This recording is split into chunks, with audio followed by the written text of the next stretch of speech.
Maana mambo ni mengi alafu muda ni mchache. Tumeweza kuona bibi Gigimani ni namna gani ambavyo alivyoweza kukasirishwa na kauli ya Mashalavu kumwambia kwamba yeye sio mtu wa kutulia na wanaume. Hili jambo limemuumiza kwa namna moja ama nyingine, na tumeweza kuona ameongea vitu vingi sana, na akisema kwamba kiukweli mimi kama mimi nitapambana kuweza kuhakikisha kila kitu kinakuwa katika misingi na mikakati iliyo bora. Lakini ndo kama hivyo, mambo yanazidi kuwa mengi juu ya haya ambayo yanayoendelea, na wengi wao walitamani kuweza kujua mengi zaidi juu ya hiki ambacho kinachotokea kwa sasa, na wakasema kwamba kwa hiki kinachoendelea, wacha tuone mwisho wake itakuwaje, kwa sababu watu wengi wanatamani kuweza kujua mengi zaidi, na wengi wao wakasema kwamba kiukweli kwa hiki kinachoendelea sasa, wacha tuone mwisho wake itakuwaje, kwa sababu kuna mambo mengi yamekuwa yakitokea katika maisha, na wengi wao walitamani kuweza kujua vitu vingi juu ya hiki ambacho kinachoendelea, kwa sababu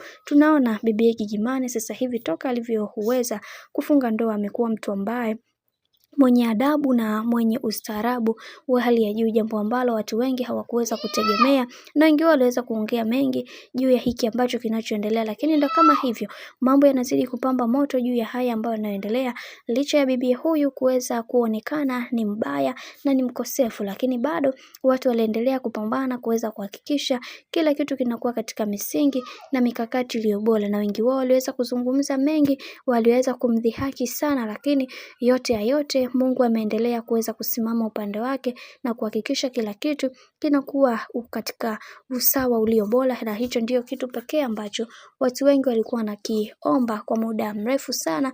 Bibi huyu aweze kuwa moja kati ya mwanamke ambaye ni mkamilifu na msikivu pia, kwa sababu kuna mambo mengi ambayo yamekuwa yakitokea katika maisha, na wengi wao walitamani kuweza kupata ufumbuzi juu ya hiki ambacho kinachoendelea, na wengi wao wakasema kwamba kwa haya ambayo yanayoendelea sasa, tunaamini kila kitu kitakuwa katika misingi na mikakati iliyo bora zaidi, kwa sababu kila mtu anaamini kwenye kile ambacho anachokiamini, na kila mtu ameweza kuongea mengi zaidi juu ya hiki ambacho kinachoendelea, na wengi wao wakasema kwamba wacha tuone mwisho wa haya yote itakuwa ni aje.